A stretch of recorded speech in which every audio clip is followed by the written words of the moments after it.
Awalnya gua nggak yakin mau cerita ini, karena dari sekian banyak pengalaman gua, ini adalah salah satu kejadian yang menurut gua paling seram,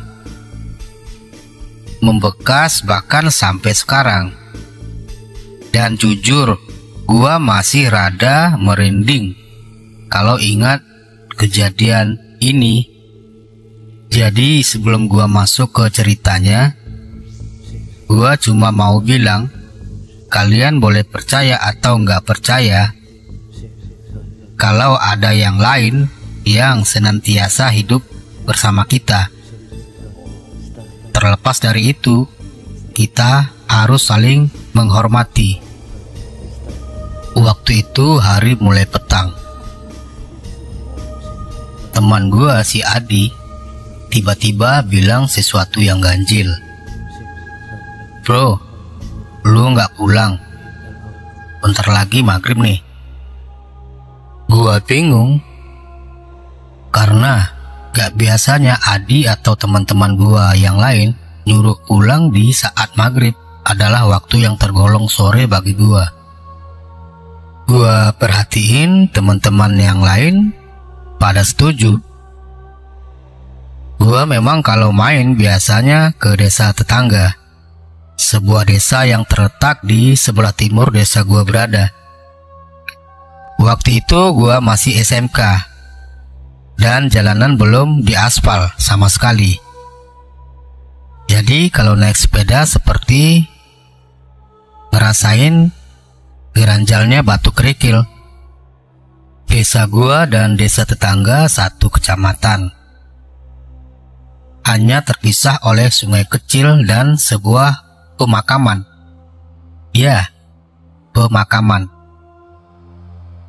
Pemakaman ini khusus untuk desa gua dan desa tetangga.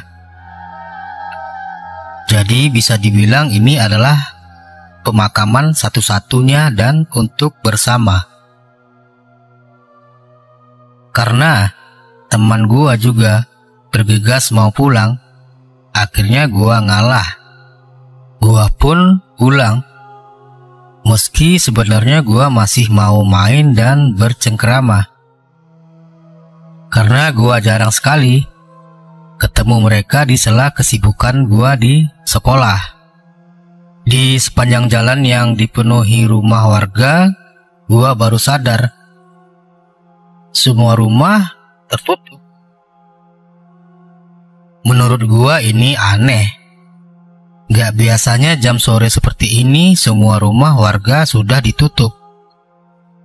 Bahkan beberapa rumah sudah mematikan lampu teras.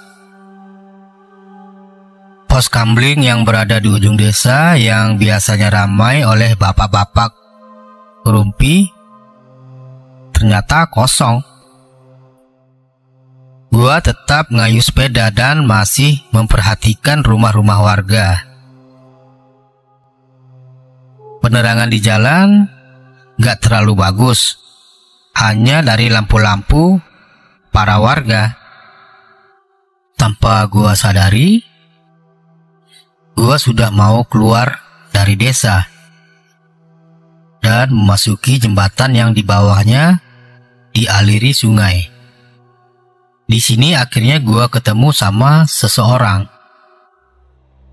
Dari jauh memang gua melihat sekilas seseorang berdiri mau nyeberang jembatan. Tapi dia cuma diam. Gua pikir mungkin lagi nungguin gua, karena memang jembatannya sempit dan gak bisa dipakai untuk dua jalur. Semakin gua dekat, perasaan gua tiba-tiba gak enak, seolah tiba-tiba ada angin dingin. Begitu sudah dekat dengan jembatan, gua dapat lihat dengan jelas siapa yang berdiri di sana. Rupanya Mbak Sum. Semua orang tahu siapa Mbak Sum. Beliau adalah warga desa tetangga tempat gua main. Sebelumnya nggak ada pecel yang seenak buatannya Mbak Sum. Itulah kenapa beliau sangat terkenal. Begitu kami papasan, gua menyapa beliau seperti gua menyapa warga, sebagai sopan santun sebagai masyarakat Jawa yang tahu tata krama. Monggo. Tapi Mbak Sum tidak menjawab salam gua. Beliau cuman berdiri, matanya kosong melihat jalan menuju pemakaman. Gua pikir mungkin beliau tidak dengar salam gua. Jadi gua lanjut masuk ke jalur pemakaman. Meski pemakaman, gua udah sering lewat sini. Karena memang cuman ini akses jalan menuju desa sebelah. Kecuali mau muter lebih jauh lewat pabrik gula. Anehnya petang ini gua nggak lihat ada yang lewat. Aneh. Seharusnya banyak orang lewat di sini selain gua, karena akses di sini yang paling dekat. Gua berusaha nggak mikir macam-macam. Jadi gua masuk ke area pemakaman. Gua juga nggak lupa buat ucapin salam. Karena gua percaya ada kehidupan setelah kematian. Menurut apa yang gua percaya. Gemerincing rantai sepeda gua terdengar. Perasaan gua jadi nggak enak. Kalau begini biasanya sepeda gua mau los atau lepas rantainya. Gua cuman membatin, jangan di sini, jangan di sini. Nanti aja di rumah warga. Dasar apes, rantai sepeda gua lepas beneran. Gua ngumpat keras-keras. Tapi begitu sadar gua ngumpat di pemakaman, nyali gua langsung ciut. Gua buru-buru benerin rantai sepeda gua. Gua lihat depan belakang, masih belum lihat ada orang lewat. Saja itu bukan sepeda satu-satunya, pasti sudah gua tinggal. Di sela gua benerin sepeda, gua dengar suara seperti suara burung. Gua lihat sekeliling, suaranya semakin lama semakin terdengar jelas. Di sini mau nggak mau, gua akhirnya ngelihat ke area pemakaman. Pemakamannya sendiri terpisah dari jalan utama oleh tembok setinggi dada orang dewasa. Waktu gua berdiri, gua bisa lihat rentetan batu nisan dan pohon Kamboja di sampingnya. Tapi ada yang menarik perhatian gua. Seperti di balik salah satu pohon Kamboja ada yang sedang mengintip melihat gua. Gua menyipitkan mata berusaha memperhatikan. Sebelum seseorang memegang bahu gua. Gua melompat saking kagetnya. Tapi begitu gua tahu siapa yang memegang bahu gua jadi lega. "Ngapain kamu di sini? Maghrib-maghrib seperti ini," katanya. Beliau adalah Pak Imam, juru penjaga makam ini, yang rumahnya tepat di gerbang masuk makam desa gua berada. "Rantai saya los, Pak." Gua bilang, "Polos." Beliau memperhatikan sekeliling. Mimik wajahnya panik. "Ya udah, sini tak bantuin." Beliau membantu membenarkan rantai gua. Sementara gua melihat di mana gua tertuju tadi. Gak ada apa-apa. karena yang gua lihat cuman pohon Kamboja tanpa ada siapapun di baliknya. Begitu rantai sudah terpasang, Pak Imam segera bilang dengan nada tergopoh-gopoh, "Sudah, cepat pulang. Jangan lupa bersihkan badanmu. Jangan keluar lagi ya." Gua cepat menggayuh sepeda buat pulang. Sementara Pak Imam pergi lagi dengan senter tua di tangannya. Itu adalah pengalaman paling mengerikan yang pernah kali gua rasain. Saat lewat pemakaman desa, tapi itu masih awalnya saja. Karena begitu gua tahu apa yang terjadi, gua nggak tahu lagi harus ngomong apa. Sebelumnya kalau kalian tanya di mana tempat kejadiannya, mohon maaf, gua nggak bisa kasih tahu. Karena apa yang mau gua ceritain menyangkut privasi penting sebuah keluarga. Dan tentu saja keamanan tempat kami tinggal. 1 minggu setelah kejadian itu, gua ketemu sama Adi di gor yang biasa digunain buat olahraga. Gua sama Adi emang beda sekolah, dan seperti yang gua bilang, gua jarang main ke desa sebelah, meski desa kami bertetangga. Adi sendiri teman gua waktu SD.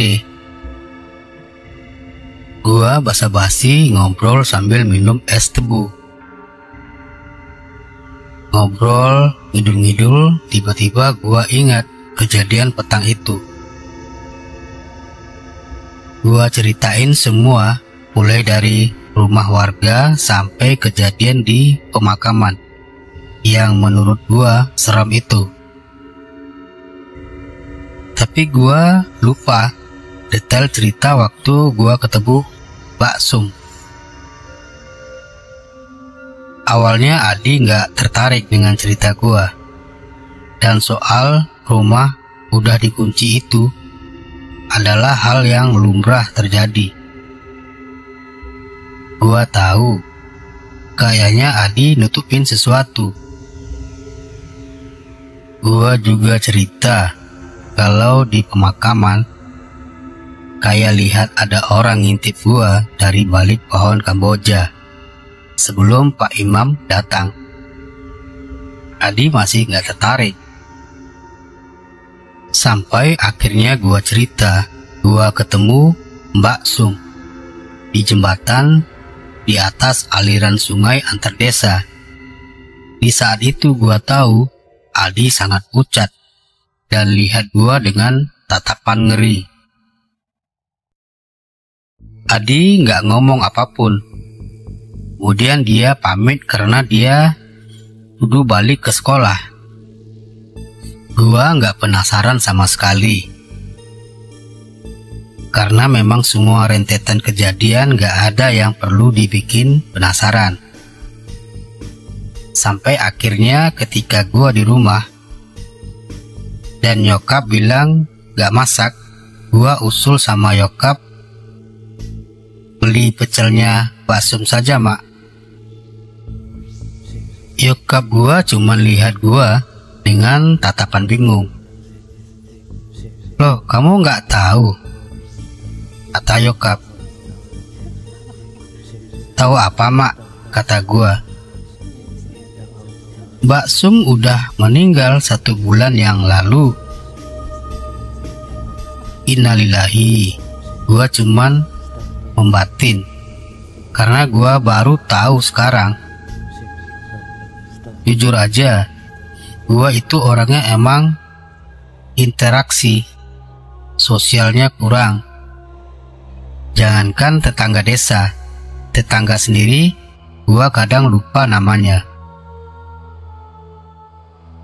Gua masih nggak percaya dengan apa yang gua baru dengar, sampai gua baru ingat kejadian gua ketemu Mbak Sum bukannya seminggu yang lalu. Gua kaget. Gua tanya Yokap, apa nggak salah soal kapan meninggalnya Mbak Sum? Beliau bilang kalau nggak salah, karena Yokap ngelayat ke sana.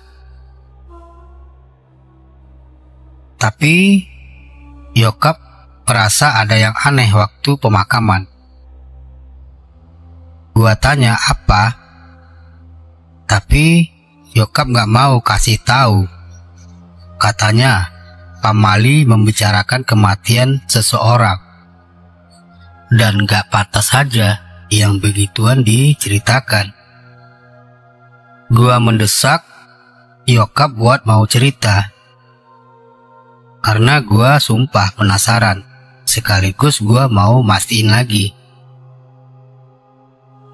Yokap tetap kekeh nggak mau cerita, tapi Yokap cuman bilang nggak ada yang diizinin buat lihat jasad Mbak Sum yang mau dikebumikan. Tanya aja bapakmu, dia kan ikut nguburin. Gua baru ingat bokap biasanya bantuin tiap ada pemakaman.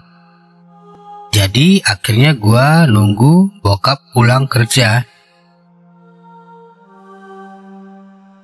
Begitu bokap pulang, gua langsung tanyain perihal pemakaman Mbak Sum. Bokap cuma lihat gua dengan tatapan selidik. Beliau cuma berucap, "Us, gak pantas ngomongin orang yang sudah gak ada." Gua gak dapat info apapun akhirnya dari bapak. Kemudian gua kepikiran soal Adi. Gua bela-belain nyari Adi di rumahnya. Dan akhirnya kita ketemu di lapangan. Dia lagi main bola sama yang lainnya. Gua pun ikut main bola. Setelah main bola, gua tanyain soal itu. Adi dan yang lain cuman diam. Gak ada satupun dari mereka yang mau cerita. Gua akhirnya pulang kecewa. Gua coba hitungin lagi kapan tanggal kematian Mbak Sum dengan kejadian gua ketemu beliau di jembatan samping pemakaman. Gua masih nggak habis pikir kalau Mbak Sum udah nggak ada 1 bulan yang lalu. Yang gue temui waktu itu siapa? Intinya waktu berjalan cepat dan gue ketemu Adi lagi. Dia lagi sama teman-teman sekolahnya ngopi di warung dekat alun-alun. Di sini gue ngabisin banyak waktu buat ngobrol sama Adi.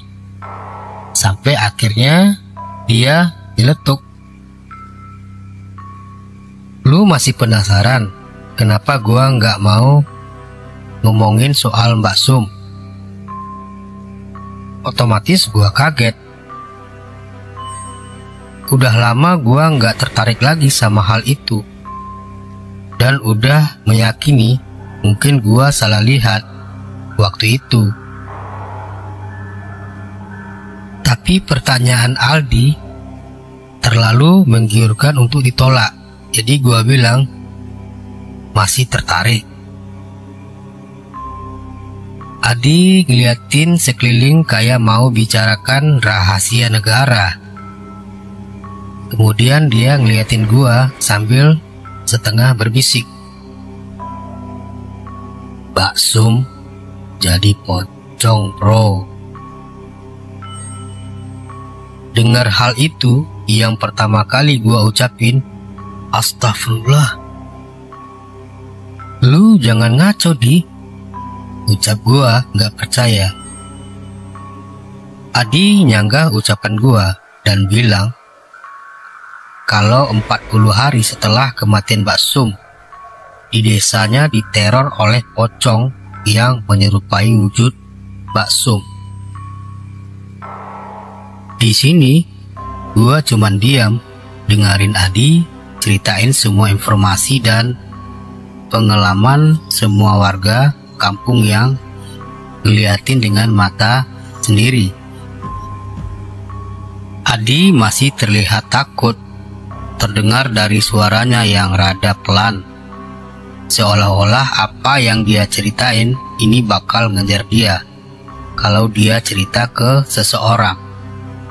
Dan gua semakin penasaran.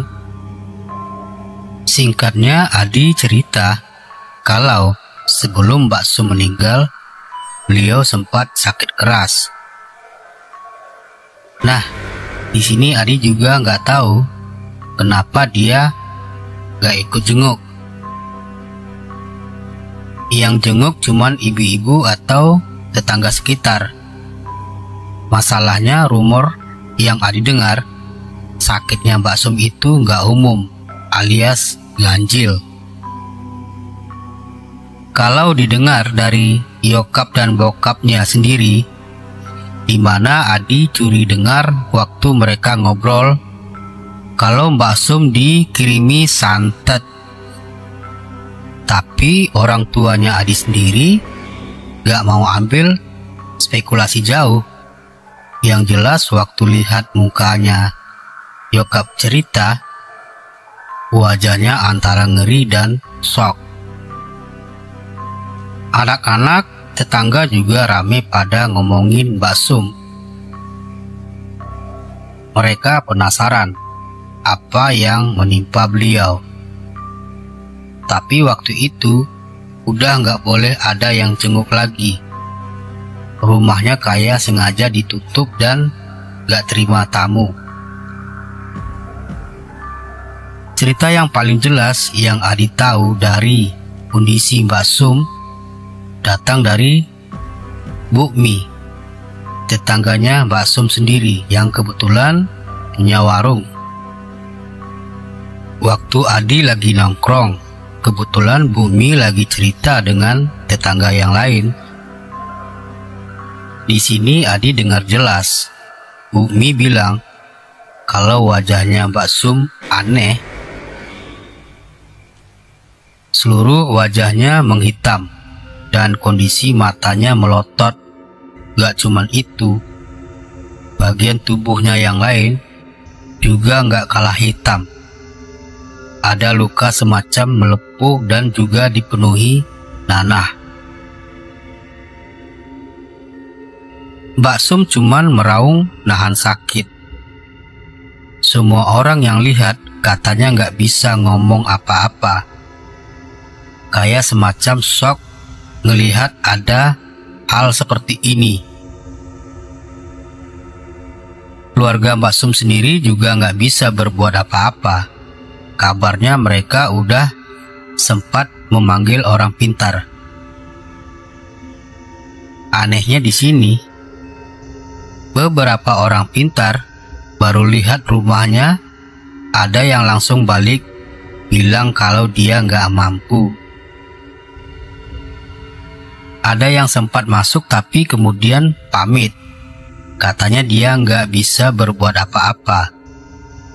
Dan yang kabarnya sampai ada yang didatangin dari luar kota, cuman menggeleng. Keluarganya akhirnya menyerah dan mulai pasrah. Hampir semua tetangga yang sudah berkeluarga tahu hal itu. Tapi mereka sepakat gak bongkar rahasia ini, terutama agar orang luar kampung gak tahu. Tapi yang namanya mulut orang-orang kita, kadang berita seperti ini menyebar begitu cepat. Di sini gua jadi mikir, apa jangan-jangan bokap gua juga tahu soal gini? Dan nyokap juga. Tapi mungkin mereka nggak mau ceritainnya ke gua. Jujur aja, Waktu Adi cerita, bulu kuduk gua merinding, padahal hari masih siang. Gua nggak tahu kalau ada kejadian seheboh ini di desa tetangga. Tepat setelah setengah bulan kurang lebih Mbak Sum menderita, akhirnya keluarga mengatakan beliau meninggal. Di sini Adi bisa lihat sendiri ada yang aneh dengan pemakamannya. Rumahnya ditutup oleh kain hitam, sementara warga cuman bantu seadanya nyiapin pemakaman. Adi sendiri cuman bantuin motongin bambu, sementara dia ngelirik ke sana kemari, memperhatikan gelagat keluarga yang mulai pasang kembang di sekeliling rumah. Saat itu sekitar jam 4 sore, tapi langit udah gelap dan suasananya sangat gak enak. Jenazah dibawa ke makam jam 5 kurang, diiringi warga sekitar. Kemudian tiba-tiba Adi dan pemuda-pemuda lain dicegah untuk ikut. Niat gua cuman ingin bantu bro, kata Adi. Tapi hampir semua orang dewasa wajahnya pucat. Akhirnya pemakaman dilangsungkan tertutup. Cuma warga dan orang-orang dewasa yang ikut di sini. Adi dengar sendiri dari Mas Piko, sepupunya, yang kebetulan boleh ikut. Dia cuma bilang, untung lu kagak ikut. Adi kaget, terus tanya. Katanya sempat ada yang pingsan sekitar 4 orang. Mas Viko cuman diam beberapa menit sambil ngisap rokok di tangannya. Pingsannya mereka karena nggak kuat lihat. Mas Viko ngelirik Adi. Wajahnya tegang. Tapi Adi tahu mereka pingsan waktu lihat jenazahnya Mbak Sum. Mulai dari sini semuanya dimulai. Gua bakal ceritain ini dari sudutnya Adi, ceritain waktu dia dengar dari semua tetangganya. Karena terornya sendiri cuman ada di kampungnya Adi. Bumi adalah pemilik warung sekaligus tetangganya Mbak Sum. Rumahnya sendiri hanya berjarak oleh gang kecil, sedangkan warungnya tepat di seberang jalan di samping lapangan voli. Setelah acara tahlilan yang dilaksanakan setelah sholat Isya, Bumi membuka warungnya. Beliau biasanya menyajikan kopi untuk tetangga atau orang yang sekedar ingin cari angin. Tapi malam itu, suasananya lain. Gak pernah Bumi merasa kondisi desanya sesepi ini. Dia cuma duduk sambil melihat jalanan yang kosong. Kemudian firasatnya tiba-tiba gak enak. Bumi merasa malam ini dia tidak seharusnya buka. Benar saja, setelah beberapa saat merasakan hati dan pikiran gak tenang, dia mencium aroma kembang Kamboja. Kembang Kamboja sendiri baunya tipis, nyaris tidak berbau. Tapi kali ini baunya tercium menyengat. Dilihatnya ke sana kemari, mencari dari mana asal bau ini muncul. Jalanan masih sepi, sementara angin dingin malam berhembus. Masih jam setengah 9, tapi suasananya nyaris seperti jam 12. Sampai akhirnya Bumi mendengar suara seseorang memanggil. Suaranya merintih. "Mbok, Mbok." Bumi tahu pemilik suara ini. Beliau juga tahu di mana suara ini terdengar. Tapi hati dan pikirannya mencoba menolak. Sementara suara memanggil itu terus terdengar. "Mbok, iki aku, Mbok." Setelah perang batin, Bumi akhirnya berbalik. Dilihatnya sosok yang memanggilnya, berdiri di depan pintu warung. Seketika itu, Bumi cuma bisa berucap istighfar sambil menutup matanya rapat-rapat. Karena apa yang dia lihat benar adanya. Itu Mbak Sum, tapi dengan wujud pocong. Samar Bumi masih mendengar sosok yang menyerupai Mbak Sum berbicara. "Mbok, tolong, Mbok." Bumi masih menutup mata sambil mulutnya memanjatkan ayat-ayat. Suaranya tidak mau hilang. Suaranya terus meminta tolong. Dengan keberanian yang tersisa, Bumi melihat Mbak Sum masih berdiri. "Sudah ya, Nak. Sudah, dirimu sudah berbeda alam. Kembali ya, Nak, kembali." Tapi seperti tidak mengindahkan permintaan Bumi, sosok itu masih berdiri di tempatnya. "Tolong, Mbok." Bumi tidak tahu apa yang harus dilakukan. Sampai akhirnya Bumi mungkin mengingat kenapa Mbak Sum menemuinya. "Maaf ya, Nak, bila aku punya salah. Maaf sebesar-besarnya. Mulai sekarang aku juga memaafkanmu. Kembali ya, kembali ke tempatmu." Tepat setelah Bumi mengatakan itu, pocong Mbak Sum pergi. Malam itu juga Bumi merapatkan dagangannya dan pergi pulang. Namun Bumi belum menceritakan ini semua ke warga atau keluarga Mbak Sum, karena hampir sebagian orang nanti akan mendapat gilirannya sendiri. Sebenarnya masih banyak pengalaman warga yang Adi tahu dan gak kalah seram, tapi gua lagi ada kerjaan malam. Jadi besok mungkin bakal gua tuntasin.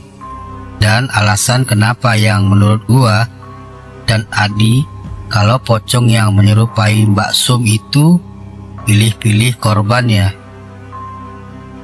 Sebelumnya gua mau kasih penjelasan. Apa yang gua tulis ini sudah mendapat izin dari Adi perihal kejadian yang sempat bikin heboh desanya 7 tahun yang lalu, waktu gua masih SMK. Gua masih ingat waktu itu Adi ceritain semua karena memang keadaan desanya. Perihal meninggalnya Mbak Sum benar-benar bikin semua orang gak nyaman, terutama mereka yang ikut menguburkan jenazah beliau. Orang-orang memilih bungkam atas kejadian ini, tapi beberapa masih suka membicarakannya. Mbak Ida adalah tetangga jauh Mbak Sum. Rumahnya beberapa blok dari rumah Mbak Sum. Namun, Mbak Ida memiliki hubungan dekat sama Mbak Sum karena suaminya masih bersaudara dengan suaminya Mbak Sum. Dahulu waktu Mbak Sum masih sakit, Mbak Ida yang merawatnya. Mbak Ida adalah salah satu yang paling tahu betapa aneh penyakit yang menyerang Mbak Sum. Seberapa Mbak Ida tidak pernah mau menceritakan apa yang menimpa Mbak Sum. Namun banyak orang yang selalu bertanya kepadanya. Karena sungkan, terkadang Mbak Ida menceritakan kondisi Mbak Sum. Ketika Mbak Sum meninggal, Mbak Ida pula yang ikut memandikan jenazah beliau. Tapi sebenarnya Mbak Ida tahu dia merasa tidak enak atau mungkin bersalah setiap kali membicarakan keadaan Mbak Sum kepada orang-orang yang menanyainya. Saat itu malam hari dan hujan baru turun. Mbak Ida ada di rumah, menghabiskan waktu untuk menonton TV. Suaminya Mas Eko saat itu dapat tugas shift sore di sebuah pabrik kertas. Lokasi rumahnya sendiri berada di samping kebun pisang, cukup jauh dari rumah tetangga. Sekitar jam 11 malam, Mbak Ida masih menonton TV. Belum ada keinginan untuk tidur. Sementara hujan makin turun. Meski hanya sekedar rintik-rintik, sampai suara ketukan pintu mengalihkan perhatiannya. Awalnya Mbak Ida ragu, mungkin salah dengar. Tapi suara itu kembali lagi. Mbak Ida bangkit dari tempatnya, berjalan menuju ruangan tamu. Tidak pernah terfikir akan ada tamu malam-malam begini. Jadi Mbak Ida hanya mengintip dari jendela. Ketika ia mengintip siapa yang mengetuk pintu, ternyata tidak ada siapapun yang bertamu. Mbak Ida kembali menonton TV. Baru saja ia duduk, pintu kembali diketuk. Lebih keras dari sebelumnya. Mbak Ida kembali menuju pintu rumahnya. Sekali lagi, ia mengintip dari jendela rumah. Masih tidak ada siapapun. Hal ini terjadi sampai ketiga kalinya. Karena kesal, Mbak Ida menunggu suara ketukan itu di ruangan tamu. Dan benar saja, suara ketukan itu kembali terdengar. Karena mungkin ingin segera menangkap siapa yang sudah bersikap iseng sama dia, tanpa ngintip di jendela, Mbak Ida membuka pintu. Tepat ketika pintu dibuka, Mbak Ida hanya bisa mematung melihat sosok berdiri dengan kain kafan kotor melotot ke arahnya. Kata Adi, mencuri dengar saat Mbak Ida cerita, beliau mencium bau amis seperti bangkai ayam. Besoknya Mas Eko menemukan Mbak Ida pingsan di ruangan tamu dengan pintu terbuka lebar. Mas Eko yang panik segera membangunkan Mbak Ida. Kabar tentang pocongnya Mbak Sum segera menyebar. Ditambah pengakuan Bumi kalau beliau juga melihatnya tempo hari. Ceritakan kejadian itu, hanya saja ia mencium bau bunga Kamboja. sedangkan Mbak Ida mencium aroma bangkai ayam. Kejadian ini hampir membuat satu desa heboh. Pak RT sampai akhirnya bicara dengan keluarga almarhumah dan akhirnya sepakat untuk memanggil orang luar. Saat itulah orang yang dimintai tolong menjelaskan bila Mbak Sum meninggal tidak wajar dan biasanya diikuti dengan perasaan untuk alasan kenapa Bumi dan Mbak Ida didatangi oleh beliau, karena mereka membicarakan hal yang seharusnya tidak dibicarakan. Saat dimintai jalan keluar itu, orang pintar itu hanya bilang, tunggu sampai 40 hari, maka ia akan pergi dengan sendirinya. Untuk yang tahu keadaan beliau sebelum meninggal, lebih baik diam saja. Tidak perlu diumbar atau diceritakan. Orang itu juga memberi nasihat untuk tidak keluar rumah setelah hari petang. Di sini gua jadi tahu alasan Adi nyuruh gua pulang waktu itu. Gua juga jadi tahu kenapa Adi dan teman-teman gua yang lain gak mau ngomongin hal ini. Karena dasarnya gua masih penasaran. Gua pun tanya setelah Mbak Ida, apakah Pak Sum masih menampakkan diri.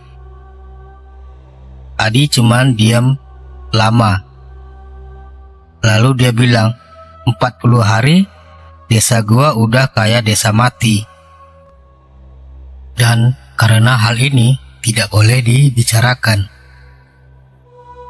Ada tukang bakso yang apes waktu lewat desa gua. Bicara tukang bakso, gua cuman ingat satu orang yang sering warawiri desa gua sama desa Adi. Namanya Cak Mat. Pedagang bakso dorong gerobak dan gerobaknya dicat pakai warna coklat. Makanya orang-orang lebih kenal dengan nama bakso coklat. Adi mengiyakan jawaban gua.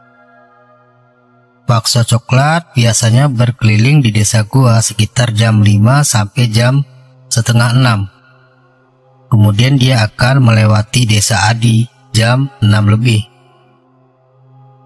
Karena begitu mencekamnya keadaan saat itu, musala yang digunakan untuk sholat hanya dihadiri beberapa orang, itu pun yang rumahnya bersebelahan dengan musala.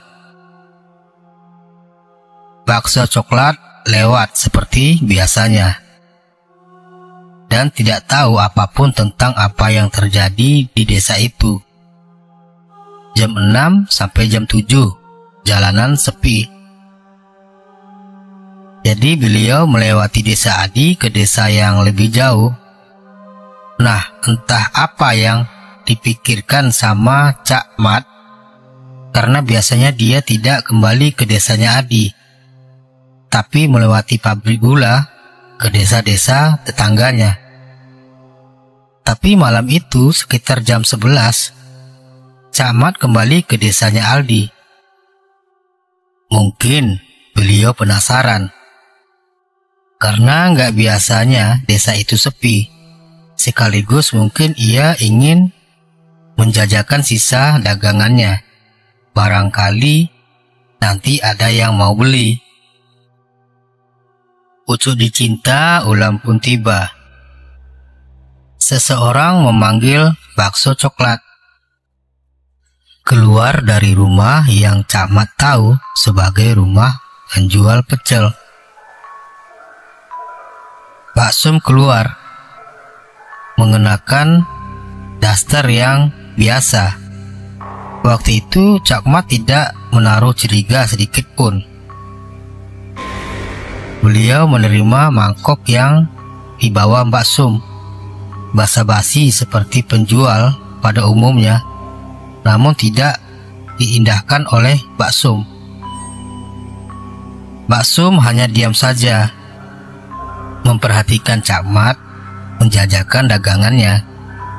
Yang diingat Cak Mat ketika keesokan harinya adalah ia bertanya, "Mbak, kayaknya kamu sudah sehat ya?" Mbak Sum masih diam saja.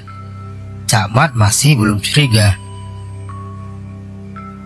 Setelah selesai menjajakan pesanannya, Cak Mat berniat memberikan baksonya ke Mbak Sum.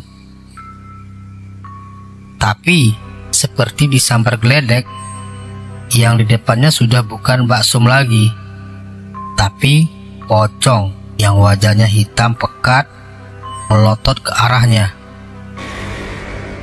Cak Mat yang orangnya sudah tatak, biasa melihat hal ganjil, awalnya takut sampai gemetaran.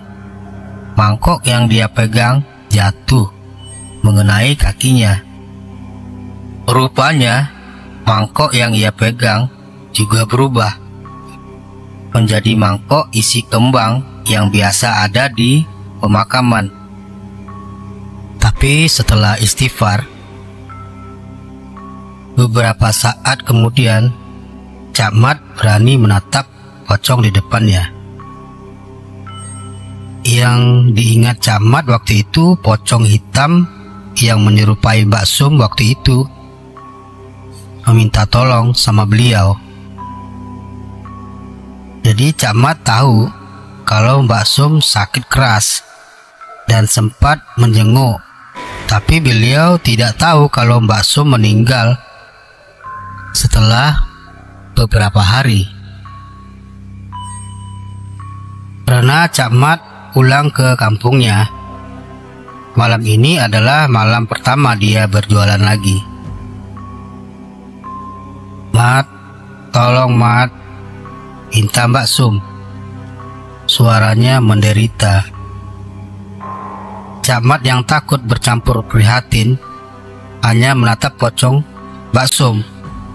Dengan keberanian yang dipaksakannya, Cak Mat bertanya, "Ada apa Sum?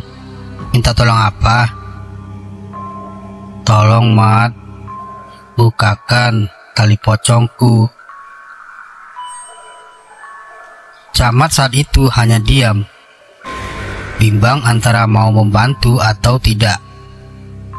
Karena Cak Mat pernah dengar ada yang membukakan tali pocong dan berakhir meninggal. Jadi pernah ada kejadian di daerah lain, ada pemuda yang nekat membantu membukakan tali pocong. Tapi rupanya wajah pemuda itu disembur sampai melempuh, dan konon pocongnya itu sendiri adalah pocong kiriman. Tidak mau berakhir seperti itu, Cak Mat hanya meminta maaf, tidak sanggup. Pocong Mbak Sum tidak mau pergi, bahkan mengikuti Cak Mat yang kemudian mendorong pulang dagangannya. Pocong Mbak Sum bahkan menunggunya di rumah kontrakannya. Istri Cak Mat sampai langsung melihat suaminya tidak mau tidur dan melihat terus-menerus. Keesokan paginya Cak Mat menemui keluarga Mbak Sum dan meminta maaf sebesar-besarnya. Karena dulu ketika menjenguk, Cak Mat beberapa kali mengatakan hal yang kurang baik di hatinya, seperti wajah Mbak Sum yang buruk sekali ketika kena penyakit ini. Hal ini sebenarnya tidak disengaja. Setelah kejadian itu, Cak Mat tidak berjualan di desa Adi sementara waktu, dan beliau tidak melihat Mbak Sum lagi di depan rumahnya. Tapi cerita yang terakhir ini Adi dengar dari Mas Apri, tetangganya sekaligus pengantin baru. Mas Supri ini dulunya sampai merantau ke luar Jawa. Beliau kembali ke Pulau Jawa setelah menikah dan menempati rumah orang tuanya. Waktu cerita tentang pocong Mbak Sum sedang heboh-hebohnya, Mas Supri yang selalu bilang untuk tidak percaya hal begituan. Dia mengaku sudah sering lihat yang lebih menakutkan dari sekedar pocong di luar Jawa. Tapi malam Jumat itu tidak akan pernah Mas Supri lupakan. Ketika beliau cerita ke Adi dan teman-temannya, Mas Supri seperti masih nggak percaya apa yang dilihat. Waktu itu kamar mandi dan toilet jadi satu, tapi terpisah dengan rumah utama. Jadi kalau mau ke toilet harus keluar rumah dan jalan beberapa langkah untuk sampai. Tapi malam itu suasananya lain, lebih dingin, dan Mas Supri ingin buang air besar. Dia keluar rumah lewat pintu belakang, berjalan sebentar lalu sampailah di toilet. Sudah lepas celana, Mas Supri nyalain rokok di dalam toilet. Sampai akhirnya dia merasa perasaannya mendadak tidak enak, semacam gak tenang. Diikuti suara ayam. Mas Supri masih gak mikir macam-macam. Tapi lama-kelamaan semakin berisik ayamnya.